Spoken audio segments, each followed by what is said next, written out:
You guys are ma'am आफ्नै तालमा त्यो नबोलाको बिहामा पनि जान्थ्यौँ कि हामी मन्दिर हस्पिटलदेखि जङ्गलदेखि समुदायदेखि सबै कुरा देऊ नि त तिमी एउटा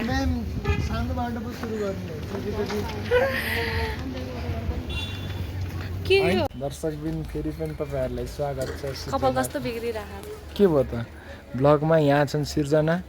के छ सिर्जना हाल खबर ठिक छ एकदम ठिक छ अल्छी अल्छी लागिरहेछ घामले गर्दा के यहाँ चाहिँ किन आएको तिमी हामी यहाँनिर हस्पिटल भिजिट गर्न भोलिपर्सि म मेरो आफ्नै हस्पिटल बनाउँछु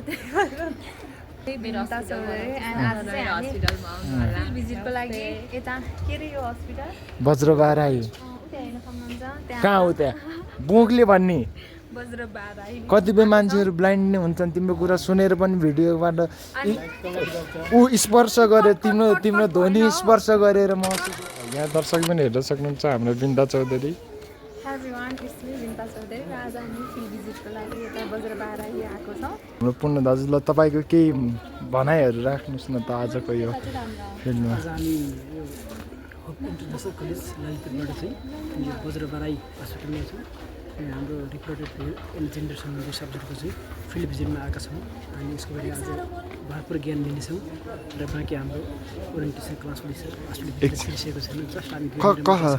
तर तपाईँको विगत हेर्ने हो भने तपाईँ चाहिँ यस्तो कार्यमा चाहिँ संलग्न भइसकेको हो तर पनि तपाईँले आज यता आउँदा चाहिँ कस्तो महसुस भइरहेको छ मलाई चाहिँ करिब 2 वर्षको ग्यापपछि म आउँदैछु है जागिरी अब चाहिँ अध्ययन गर्न आएको चाहिँ 2 वर्ष भयो 2 वर्षपछि फेरि म चाहिँ आफ्नै संस्थामा आफ्नै अफिसतिरको जस्तो महसुस भइरहेछ तपाईँ के कस्तो छ हेर्दै गर यो हाम्रो यता म्याम हुनुहुन्छ अनि यहाँ हाम्रो सिर्जना अब चाहिँ हामी ओरिएन्टेसन रुममा गइरहेछौँ के अरे ल आउनुहोस्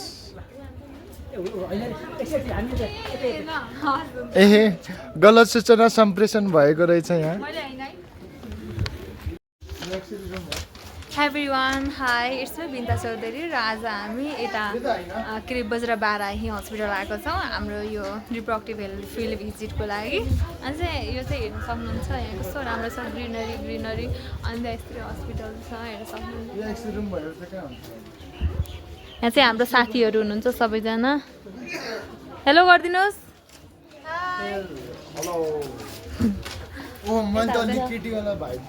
हो साँच्ची नै धेरै नै सुरुबाट गर खै हाम्रो इन्टेन्सन चाहिँ यहाँ भिडियो बनाउन आएको होइन हामी चाहिँ त्यो त थाहा हामीलाई अनि यहाँ चाहिँ हेर्न सक्नुहुन्छ यस्तो छ हामी चाहिँ यो कस्तो देखाउन मिल्दैन यहाँ चाहिँ मिल्दैन प्राइभेसी हुन्छ हामीले यस्तो गर्नु मिल्दैन हजुर अनि यो चाहिँ हामी यहाँ गुरेछ ओरिएन्टेसन हुन लागेको छ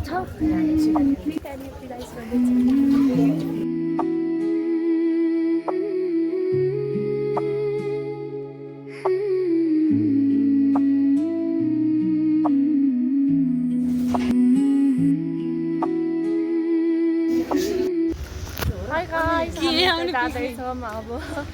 हाम्रो फिल्ड भिजिट सकेर हामी चाहिँ घुम्न जाँदैछौँ अहिले चाहिँ बनिसकेको छ कि नमस्ते म चाहिँ विनिता कतिचोटि साथी एउटै भिडियोमा कतिचोटि इन्ट्रोडक्सन हामी चाहिँ त्यहाँनिर एउटा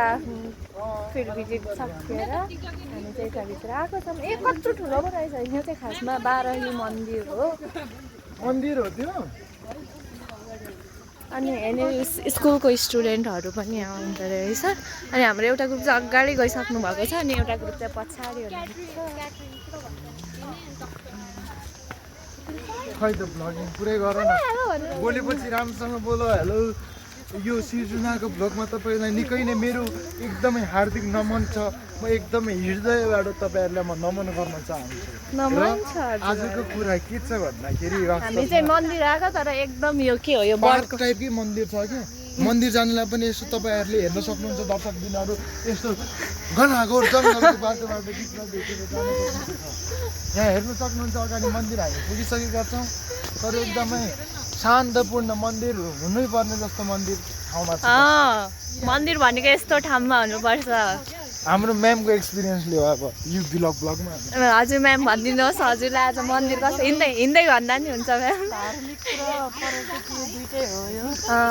हामी चाहिँ खासमा म्यामले जम भनेर आएको हो प्रसिद्ध स्थल हो यो ठाउँ चाहिँ कुन हो भनिदिनु न धार्मिक आस्थाको साथसाथै यहाँ चाहिँ अब प्राकृतिक चराहरूको विभिन्न जातिहरूको चराहरू भयो अनि अब यो प्राकृतिक रुखहरू होइन शान्त वातावरण हजुर एकदम रमाइलो छ कस्तो दामी कस्तो पुरानो ठाउँमा कता आएको जस्तो एकदम ऐतिहासिक महत्त्वको मन्दिर हो क्या यो मन्दिरको ठाउँबाटै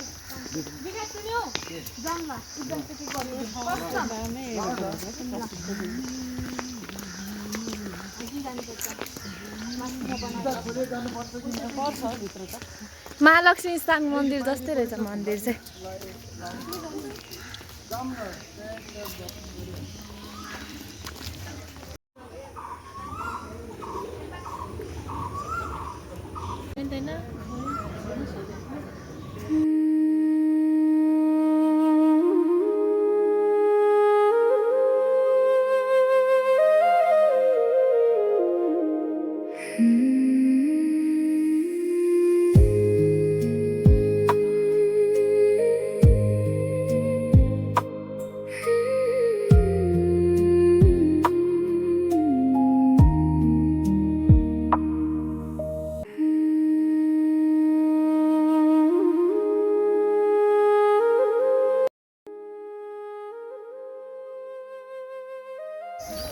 Hi everybody, welcome to our channel. हामी दुईजनाको बिन्ताको मेरो च्यानल हो अनि हामी चाहिँ एउटा फिल्ड भिजिट आएको थियौँ त्यहाँबाट यहाँ एउटा नजिकै एउटा मन्दिर छ अनि त्यो मन्दिरमा भिजिट गर्न आएको थियौँ आएको छौँ अनि वज्रबाराही मन्दिर यो चाहिँ चापागाउँमा छ अनि यता हाम्रो साथीहरू अगाडि हुनुहुन्छ म्याम हुनुहुन्छ अनि यहाँ हामी छौँ अनि यही पछाडि नै साथीहरू हुनुहुन्छ आफ्नै धुनमा सबजना आफ्नो धुनमा हुनुहुन्छ तर यो यहाँ चाहिँ मलाई कस्तो राम्रो लाग्यो भन्दाखेरि यहाँ चाहिँ कस्तो पिकनिक स्पोट पनि छ मन्दिर पनि छ अनि त्यसपछि अब हेर्नु सक्नुहुन्छ यस्तो स्पेस छ नि पुरा यहाँ हामीले सबै छ कि त्यहाँ देखाइदिउँछ बिहा भइरहेको छ कि के भइरहेछ ऊ त्यहाँनिर छ होइन बट हामी त्यहाँनिर जाँदैनौँ अनि राम्रो छ त्यो अब हामी यतादेखि निस्किन्छौँ hi welcome to my blog ए उसको पनि भिडियो हो ए फुलमती हो यसको नाम के अरे तिम्रो नाम फुलकुमारी अब हामी निस्किन्छौँ अनि त्यहाँदेखि हामीलाई कुरिरहनु भएको छ दाइले गाडीमा सोया जान्छौँ घर ऊ पनि रहेछ पार्क पनि रहेछ त्यो खेलको हो you guys no about this ओइ कटुस चाहिँ छैन तिमीहरूले कटुसको कुरा गर्छौ मैले के भन्नु मैले के भन्नु आँटिरहेको थिएँ भने नि यु गाइज नो एबाउट कटुस भनेर यसरी भुइँमा देखाउन आँटेको कटुस चाहिँ छैन तर महँगो छ हौ हाम्रोतिर नि टेन्डर पाइन्छ तिमीहरूको तराईमा कटुस कसरी पाइन्छ तिम्रो त पोखरा हो पाइन्छ होला ऊ बिन्दाकोमा कसरी पाइन्छ अझैसम्म रुख देखाउन क्या काकल त हाम्रो उतातिर हुँदैन नि त हाम्रो तराईतिर चराको फोटो खिच्न गइरहेको छु म कसैको आग्रहमा यहाँ चाहिँ म चाहिँ के चरा हो र यहाँनिर चाहिँ एउटा मन्दिर मात्र नभएर चराहरूको यति धेरै वासस्थान पनि रहेको छ यु क्यान गाइज यति धेरै वासस्थान यति धेरै चराहरूको वासस्थान यो यति धेरै चराहरूको वासस्थान भूमिका खेलेछ त नेचरको लागि हो यो वरिपरिको मान्छेहरू कस्तो राम्रो साइन्टिस्टहरू आउनुहुन्छ कि यहाँनिर विज्ञहरू अब यो पढेकोहरू हुन्छ एक्सप्लोर गर्न रिसर्च गर्नलाई होला यतातिर चाहिँ नजाने म्याम हामी जानु नजानु होइन जान्दै हिँड्दै गर्नु भलायो पाइँदो रहेछ चिलाउने पाइँदो रहेछ सिस्नो पाइँदो रहेछ यतादेखि आएर हामी दाइले हाई गर्दै हुनुहुन्छ हाई हाम्रो कलेजकै ज्येष्ठ नागरिक सेकेन्ड ज्येष्ठ नागरिक हो उहाँ चाहिँ अगाडि जाँदैछौँ अनि ऊ त्यो पार्टीवाला भएको ठाउँमा जानु हुँदैन पिकनिक हो ए पिकनिक अनि आज चाहिँ हो हाम्रो लास्ट फिल्ड भिजिट म्याम आफ्नै तालमा भिडियो बनाउँदै हुनुहुन्छ हामी एक्सप्लोर गर्दैछौँ मन्दिर हस्पिटलदेखि जङ्गलदेखि समुदायदेखि सबै कुरा एक्सप्लोर गर्दैछौँ हामी ती गाइज आर तानमा कति जान्थ्यौँ त्यो नबोलाएको बिहामा पनि जान्थ्यौँ कि हामी होस्टेल हुने बेलासम्म गयौँ कि त्यो पूजामा होइन अनि त्यो आन्टीले थाहा पाउनु भएछ अनि त्यो त्यहाँको दाइले थाहा पायो क्या घरबेटीले अनि त्यो पछि उता अनि हामीलाई चाहिँ तिमीहरू नबोलाइकन आएको होइन मलाई थाहा छ के हो युट्युब च्यानलको नाम भनेर सोध्यो अनि त्यो पछि हामीले भन्यौँ अब हामी यहाँदेखि घुर्छौँ यता गर्छौँ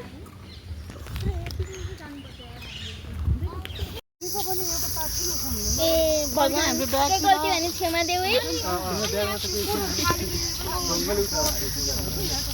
नबिसाउ है तिमी नबिसाउ फेरि भन्दै त यता फेरि हामीले यहाँको फोहोर योहरू पातहरू केही लानुहुन्न अरे म्याम राम्ररी भन्नु चाहिँ अब किम्बदन्ती अनुसार पातहरूसम्म पनि हामीले घर लगाउनु हुँदैन होइन यहाँको फुल होइन यहाँ दाउराहरू त्यो प्रयोग चाहिँ गर्नु हुँदैन भनेर किम्बदन्ती छ ए त्यही भएर चाहिँ हजुर यहाँ कतिचोटि आइसक्नु भएको छ म त धेरैचोटि त आएको छैन दुईचोटि आएको छु एकदम मनपर्छ मलाई राम्रो एकदम फ्रेस यो वन जङ्गल यति मेन्टेन भएको छ नि नत्र बस्तीहरूको बिचमा त अब रुखहरू काट्ने दाउराहरू लाने गर्छ नि त मान्छेहरूले त्यो छुँदैन क्या कसैले पनि सबै नेचुरल इन्भाइरोमेन्ट हेर्नु न तपाईँले देख्नुहुन्छ नि रुखको हावाहरू छ नि त उयो भाँचिएको जस्तो छ तर कसैले काट्नै भएको छैन उयो नेचुरल नै आफै मेन्टेन भएको यस अब हामी चाहिँ यहाँदेखि लाने केही पनि गर्नुहुन्छ